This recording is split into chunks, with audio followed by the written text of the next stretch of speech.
Topic. ठीक है, चलिए आज बहुत वेस्ट हो गया हमारा टाइम।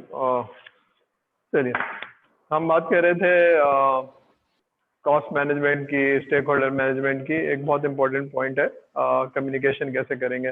ठीक है, तो हमने अभी स्टेक होल्डर में बात की थी कि there should not be any assumption, लेकिन ये कुछ बातें हैं जो पिछले हिस्टोरिकली 20-25 साल में कि भाई अगर आपकी कम्युनिकेशन सही नहीं है या आप लोगों को बता नहीं पा रहे हैं, ठीक है, तो कम्युनिकेशन क्या है। पहली चीज तो सॉफ्टवेयर डेवलपमेंट के प्रोजेक्ट के ऊपर योर रोल, ठीक है ना, and expectation from you as performance बहुत जरूरी है ना बताना प्रोजेक्ट मैनेजर को, बीए को, आर्किटेक्ट को, डेवलपमेंट टीम को।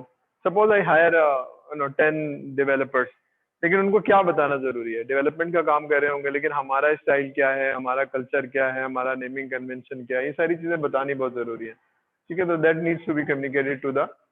अगर ये आप ये नहीं बताएंगे, अज्यूम करेंगे और ये सारी चीजें करेंगे, तो there is a big possibility कि आप चीजों को सही नहीं कर पाएंगे। तो बुला के बिठाना, समझाना, सारी चीजें ना। तो लेकिन एक बात है, आई डोंट नो ये अब ट्रू है कि नहीं है, लेकिन मेरा एक्सपीरियंस ये है कि जो टेक्नोलॉजी के लोग होते हैं they are more focused on computer, database and technology. ठीक है, their people handling is relatively week.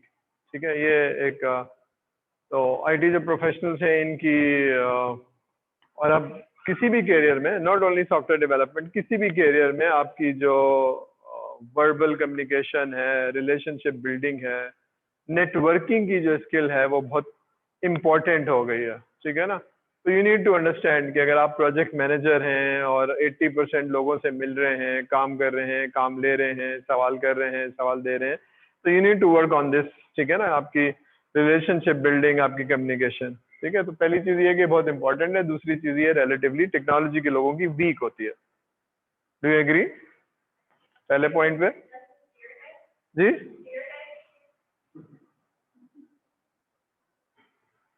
Statement है या सवाल है? सवाल है, तो सवाल का तो जवाब दे सकता हूँ स्टेटमेंट का। देखिए नॉर्मली जो टेक्नोलॉजी के लोग होते हैं वो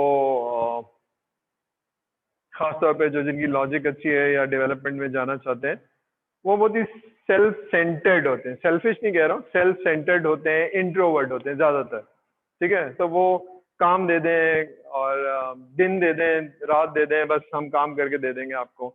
डॉक्यूमेंटेशन वीक होती है और कम्युनिकेशन वीक होती है। ठीक है, आई गॉन थ्रू दिस।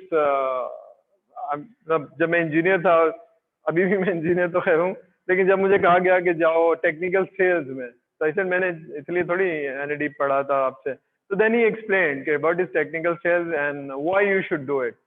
तो यू कैन एक्सप्लेन टेक्नोलॉजी, ये क्या चीज होती है, ये चीज क्या चीज होती है। मेरे सेल्स से ज्यादा तुम अच्छे एक्सप्लेन कर सकते हो, because in certain meetings sales were unable to answer.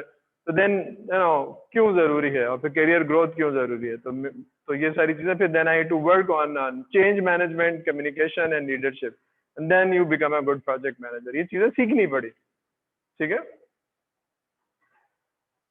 तो ये 4 स्टेप है। पहले तो कम्युनिकेशन की प्लानिंग होगी, क्या बात करनी है, किससे बात करनी है और कैसे बात करनी है। ठीक है, देयर हैज टू बी, अगर 4 लोग हैं या 40 लोग हैं, तो किससे रिक्वायरमेंट लेनी है, कैसे डॉक्यूमेंट बनाना है, और वीकली प्रोग्रेस देखनी है या मंथली प्रोग्रेस देखनी है। ये सारी चीजें आपके पास एग्री होंगी, टीम के साथ पता होगा। ठीक है, तो देयर हैव टू, इंफॉर्मेशन कैसे आएगी, कम्युनिकेशन की नीड कैसे है। ठीक है, नीड तो है, लेकिन मुझे हर हफ्ते कैसे पता चलेगा, तो दिस इज माय नीड। तो क्या उसका तरीकाकार होना चाहिए, इंफॉर्मेशन कैसे आएगी मेरे पास, या मैं उससे कैसे पूछूंगा। तो एक तो कम्युनिकेशन की प्लानिंग है, फिर इंफॉर्मेशन किसको देनी है, कब देनी है, ये सारी चीजें होंगी। उसके अलावा मुझे मेरे पास लोग काम कर रहे हैं, तो परफॉर्मेंस 2 चीजों की हो सकती है। एक तो प्रोसेस की हो सकती है, सॉफ्टवेयर इंजीनियरिंग जिन्होंने पढ़ी है, प्रोसेस की भी परफॉर्मेंस होती है, लेकिन यहाँ हम टॉकिंग अबाउट इंडिविजुअल परफॉर्मेंस। ठीक है ना, कलेक्टिंग एंड डिसेमिनेटिंग। कोई अच्छा नहीं कर रहा तो मुझे बताना चाहिए, कोई अच्छा कर रहा है तो मुझे शाबाशी देनी चाहिए। ठीक है, दिस इज ह्यूमन साइकोलॉजी। मैं बताऊंगा ना कि तुम्हारा काम अच्छा नहीं है, इस पर एक्सपेक्टेशन नहीं है, तो एक्सपेक्टेशन पहले बता दी थी, याद है हमने बता दी थी कि भाई this is expected from you and you are not performing accordingly, तो मुझे ये हर 15 दिन बाद या वेरी सून फीडबैक देना चाहिए, बताना चाहिए ना, मुझे अपना चांस मिलना चाहिए इम्प्रूव करने का। तो कोई मुझे बताएगा ना कि चेयरमैन के आप पढ़ाना नहीं आता है, आपको बच्चे एंगेज करना नहीं आता है, तो फिर मैं अपने आप को इम्प्रूव करूंगा। या मैं कोई, अगर मैं प्रोजेक्ट मैनेजर हूँ तो मैं बताऊंगा बेटा तुम्हारा काम सही नहीं है, तो आई नीड टू एक्सप्लेन। ठीक है, तो ये प्रोजेक्ट भी कब कब होगा, ऐसा नहीं होगा जब प्रोजेक्ट खत्म हो जाए तो मैं बता रहा हूँ कि तुम्हारा काम अच्छा नहीं था, तनख्वाह में दे रहा था मगर तुम्हारा काम अच्छा नहीं था। जी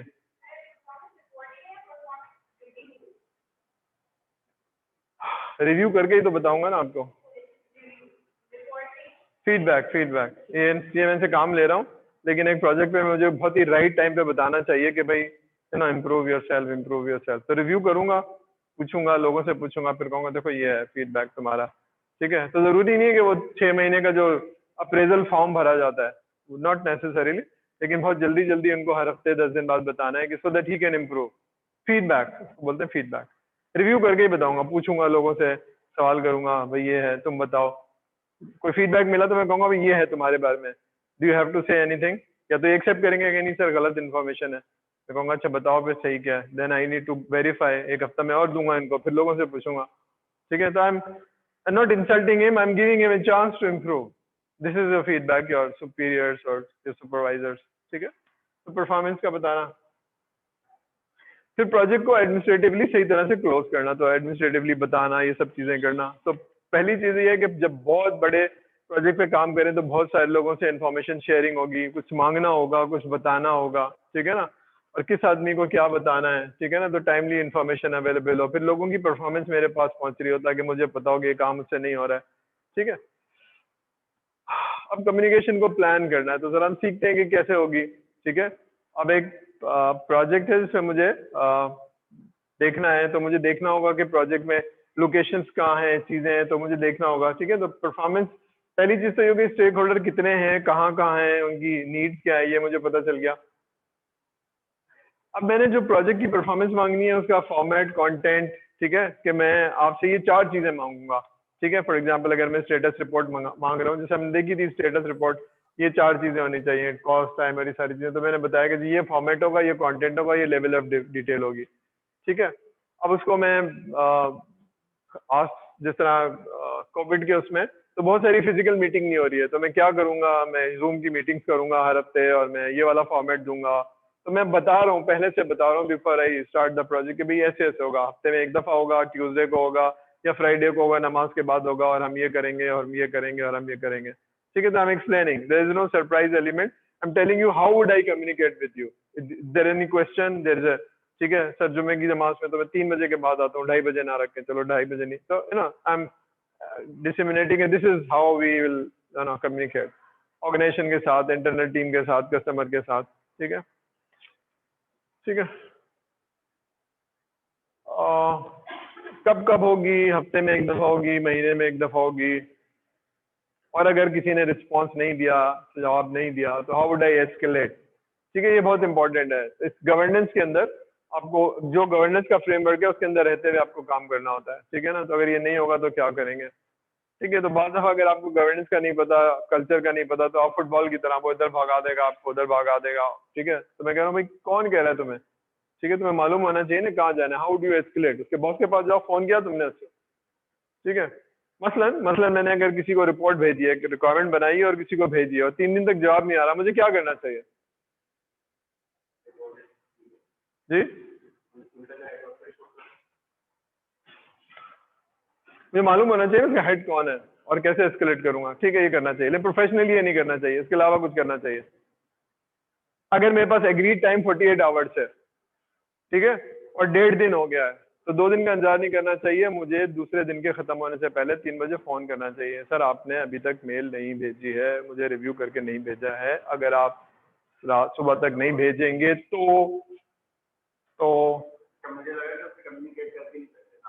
नहीं, हम कर रहे हैं ना। वो कह रहा है करूंगा आराम से, आपको जल्दी क्या है भाई, वो है ना, मतलब एग्रीमेंट है हमारा, तो हम देखेंगे। तो ये सारी चीजें एग्री होनी चाहिए। ठीक है ना, फिर कम्युनिकेशन कब कब होगी, क्या होगी, तो मैं जी जी क्या करे, पोस्ट नहीं की।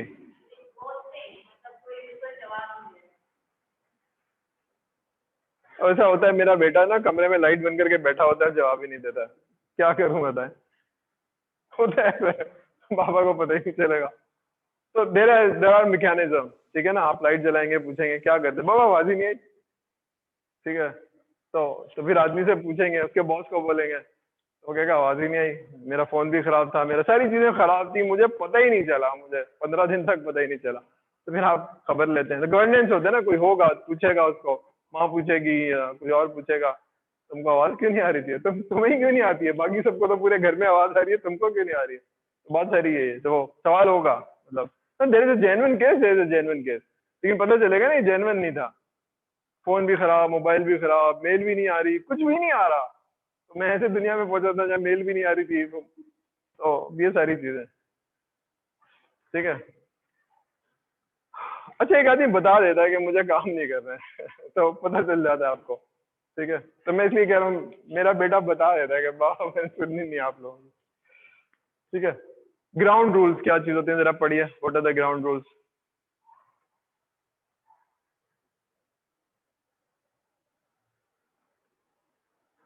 ठीक है, आप गवर्नमेंट के ऑर्गेनाइजेशन में जाएंगे भाई, हम मेल वेल नहीं पढ़ते हैं, आप खत लिखा करें, आप खत लिखो भाई उसको, ठीक है, और उसको पूछो।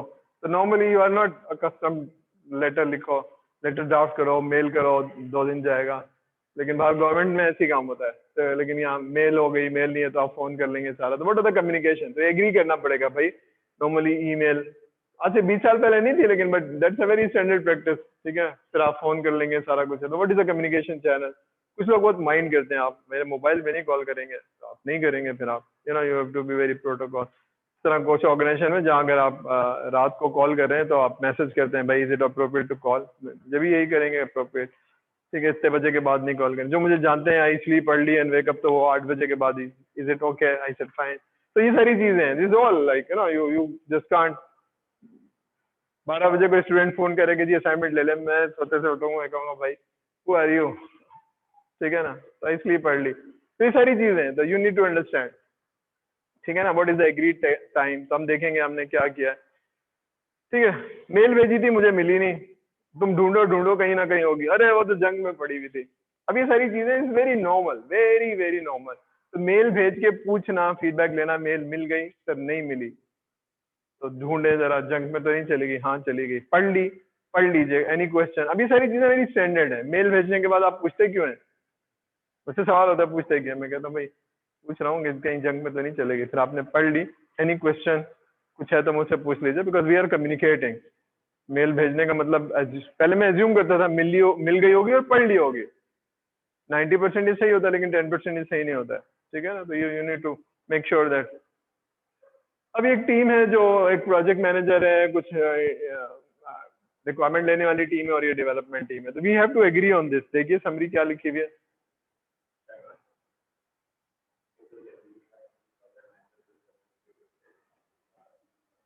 हर आदमी हर एक से बात नहीं करेगा, ठीक है ना। तो तुम क्या करोगे, तुम क्या नहीं करोगे। सर मैंने तो प्रोजेक्ट मैनेजर को बता दिया है। भाई आपने क्यों बता दिया उनको, आप अपने लोगों से बात करिए, हमारा प्रोजेक्ट मैनेजर किसी और से बात करेगा, ठीक है। तो ये सारी चीजें एग्री होनी चाहिए। देखिए यहाँ पर 48 आवर्स, डॉक्यूमेंटेशन, पीडीएफ कुछ लिखा हुआ है, पढ़िए।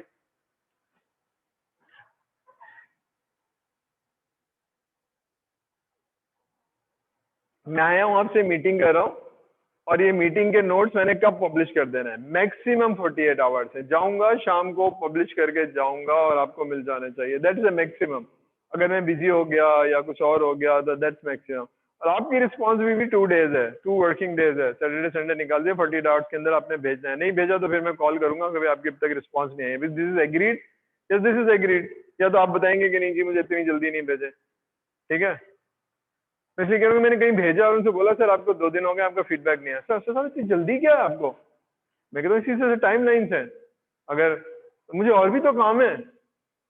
मैं कहता हूँ मुझे भी तो और काम है, ठीक है। तो this is agreed, this is agreed. दर्जी कहेगा ना 1 हफ्ते बाद शूट होगा, तो मैं आया हूँ ना, तुमने 1 हफ्ते बाद ही तो कहा था, आपको जल्दी क्या है, अभी तो ईद में 15 दिन है। अरे भाई तुमने बुलाया था ना मुझे, ठीक है। तो you have given me a time, this is agreed, there is no surprise, ठीक है। इसलिए फिर मैं एस्केलेट करूंगा, फिर आप नाराज नहीं होएगा, मैं एस्केलेट कर दूंगा, क्योंकि मेरी नौकरी खतरे में है। क्योंकि आप टाइमलाइन है ना, ये 48 आवर्स, इसके बाद इसके बाद इसके बाद, जैसे ह्यूज प्रोजेक्ट, मैं इसको पास दूंगा तो ये गोल करेगा ना, मैं तो खड़ा हुआ हूँ, अभी तो 2 दिन नहीं हुए, तो भाई दे दूं ना, ठीक है, तो है ना, तो ये सारी चीजें, दिस इज एग्रीड, ठीक है, कौन किससे बात करेगा। और जब तक हम डॉक्यूमेंट को चेंज कर रहे हैं तो हमने चेंज ट्रैकिंग लगा दिया, आपकी चीजें मैं पढ़ रहा हूँ सारा कुछ, जब फ्रीज हो गया तो मैंने इसको पब्लिश कर दिया in the form of PDF. अब ये फ्रीज हो गया, कहीं जाके कॉन्फ़िगरेशन मैनेजमेंट में लॉक हो जाएगा, ठीक है, दिस इज एग्रीड, इसके नाम से भी पता चल जाएगा, ठीक है। तो ये सारी चीजें जो कंफ्यूजन नहीं पैदा करी हैं छोटी छोटी, तो final version is agreed, that is PDF. इससे पहले अभी वो एग्री नहीं हुआ है, वर्ड में है तो एग्री नहीं है, चेंज हो रहा है, ठीक है, 2 साइकिल 3 साइकिल के बाद हो जाना चाहिए, वरना तो एक में हो जाना चाहिए। फोन किया, उन्होंने कहा जी सही है, तो मैं कह रहा उसको कन्वर्ट कर दूं पीडीएफ में, अगर उन्होंने एग्रीमेंट दिया है तो मैंने पीडीएफ में कर दिया होगा। तो दिस वेरी, है ना, प्रोजेक्ट में बहुत सारी चीजें नजर आ रही है कि ये पीडीएफ का मतलब एग्रीड है, ठीक है ना, बेस्ड ऑन कन्वर्सेशन। फिर प्रोग्रेस रिपोर्ट कब होगी, वीकली होगी, 15 दिन बाद होगी, तो सबको मालूम है ना कि कब मीटिंग होगी, कहाँ होगी, ऑफिस में होगी या कहाँ होगी। तो एक हफ्ते यहाँ होगी हमारे ऑफिस में, एक हफ्ते ऑफिस आपके होगी, तो ठीक है। तो यहाँ पर क्या पूछा जाएगा, इसमें ये 4 चीजें पूछी जाएंगी कि क्या काम असाइन था, कौन से चीजें थी, ठीक है। तो दिस इज एग्रीड, मेजरली आपको मालूम है कि अब क्या करना है कोई, ठीक है। तो इसमें पूरा एक प्लान मैं आपको शेयर कर लूंगा, ठीक है। ये वो लोग हैं जिनसे मिले, तो बहुत सारी चीजें एग्री हो गई। अब जरा मैं पीछे ले जाता हूँ, तो कौन किससे बात करेगा, डिलीवरी मेथड क्या है, ईमेल है, और उसके बाद हर 15 दिन बाद बात होगी, ठीक है जी। जी, स्टेयरिंग कमेटी क्या होती है? स्टेयरिंग पता है ना, स्टेयरिंग गाड़ी का तो चला रहा होता है। तो ऑर्गेनाइजेशन का जो वो लोग हैं जो प्रोजेक्ट को चला रहे हैं, that is steering committee, top tier, क्या करना है क्या नहीं करना। तो ये वो लोग हैं जो थोड़ा सा टाइम देंगे महीने में, शायद 2 घंटे या 1 घंटा, क्या हुआ क्या नहीं हुआ, very summarise information, they are decision makers. तो इनको पता होना चाहिए क्या है, इनको अब 6 महीने बाद नहीं बताएंगे, वेरी फ्रिक्वेंटली कोई ऐसा इंसिडेंट हो गया जो इनको इन्फॉर्मेशन करना जरूरी, तो फौरन फोन उठाएं, बताएं सर ये हो रहा है, तो सही करें। That is steering committee, decision maker.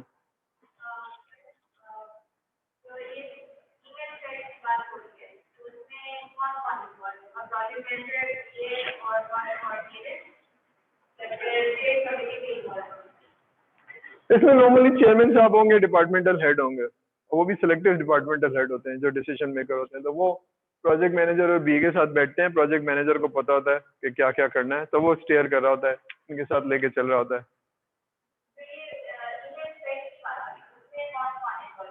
किसके अंदर? मुझे आवाज नहीं आ रही, फिर से बोलिए। ट्रैकिंग,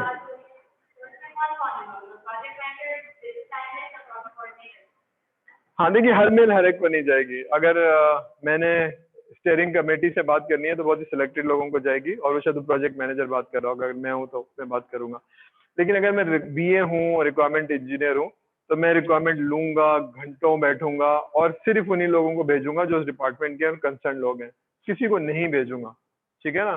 स्टेयरिंग कमेटी कह रही है सर साहब ये डॉक्यूमेंट बना के 50 लोगों को क्यों भेज रहा है, इसलिए कि उसकी ट्रेनिंग नहीं है, सबको भेज दो। अबे भाई नहीं भेजना है ना सबको, तुम ये जिन लोगों से बात हुई है उनको भेजो, फाइनलाइज हो जाए तो कहीं डॉक्यूमेंट स्टोर कर दो। उन लोगों को ये नहीं देखना है कि रिक्वायरमेंट में क्या था क्या नहीं था, ये टॉप क्लियर है सारी चीजें। तो बात सारी है कि जब हम अगर रिक्वायरमेंट ले रहे हैं तो रिक्वायरमेंट के जो उस डिपार्टमेंट के लोग हैं उन्हीं को जाना चाहिए, और ज्यादा से ज्यादा अगर प्रोजेक्ट मैनेजर कहे तो उसको कॉपी में रख दें, सीसी रख दें, स्टीयरिंग कमेटी को नहीं जानी चाहिए, इररिलेवेंट लोगों को नहीं जानी चाहिए। तो यू नीड टू अंडरस्टैंड कि भाई बीए क्या करेगा। तो बीए प्रोजेक्ट कोऑर्डिनेटर से पूछेगा कि डिपार्टमेंट के कौन लोग हैं, ये 3 लोग हैं तो इन्हीं को मैं भेजूंगा, हाँ इन्हीं को भेजोगे, इनसे बात करोगे, फाइनलाइज करोगे और डेवलपमेंट शुरू करोगे। तो you should know this should be in the plan, नहीं है तो पूछ लो, ठीक है। कोई गलत काम नहीं करो, करने के बाद नहीं पूछो, करने से पहले पूछ लो, ठीक है।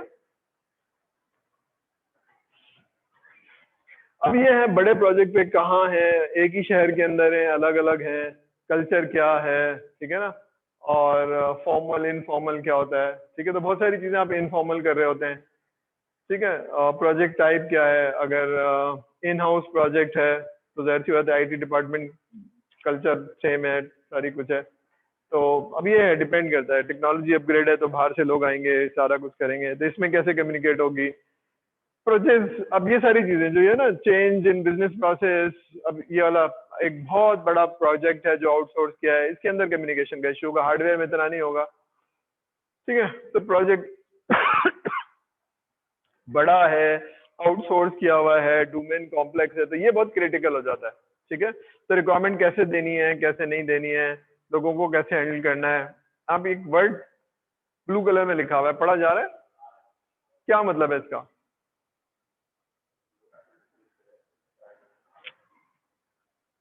Request for proposal. ठीक है, जब आप ऑफिशियली रिक्वायरमेंट मांगते हैं किसी वेंडर से, तो आप एक डॉक्यूमेंट बनाते हैं कि मुझे ये चीजें चाहिए। ठीक है ना, तो दैट्स हाउ यू। तो मैंने जानबूझ के आरएफपी लिखा है कि जब आप इंडस्ट्री में जाएंगे तो आरएफपी जनरेट कर दिया है, वो 200 पेज का है या वो 300 पेज का है या 20 पेज का है। ठीक है, स्टेट बैंक ने जब आरएफपी दिया था तो वो स्टेट पढ़ने में ही खत्म ही नहीं हो रहा था, खत्म ही नहीं हो रहा था। RFP was so large. ठीक है ना, पता नहीं किसने बनाया था, उसको समझना, कॉम्प्रिहेंड करना, तो ये सारी चीजें कस्टमर ने रिक्वायरमेंट बता दी है, भाई ये हमारी रिक्वायरमेंट है स्टेट जी। रिक्वेस्ट फॉर प्रपोजल, तो रिक्वेस्ट फॉर प्रपोजल का मतलब है उसमें डिटेल लिखी हुई है कि हमारी रिक्वेस्ट क्या है, हमारी नीड क्या है। ठीक है, रिक्वेस्ट फॉर प्रपोजल। आरएफपी बना के भेजेगा, वेंडर बना के, कस्टमर बना के भेजेगा कि भाई हमें ये चाहिए। ठीक है, सेल्स का मॉड्यूल चाहिए, ये चाहिए, ये चाहिए, तब दैट डिपेंड्स। ठीक है, तो ये लार्ज एंड कॉम्प्लेक्स प्रोजेक्ट है स्टेट बैंक का, इसमें कम्युनिकेशन कैसे होगी, कौन कौन से लोग होंगे, तब ये सारी चीजें। छोटे प्रोजेक्ट में इतना मसला नहीं होता, लेकिन बहरहाल उसमें भी आपको पता होना चाहिए। लेकिन बड़े प्रोजेक्ट में आपको पता होना चाहिए कि क्या करेंगे, कैसे करेंगे जी। Request for proposal,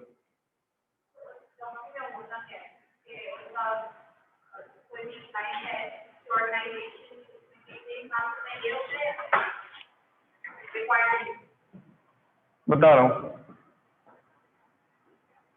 customer for example, ठीक है,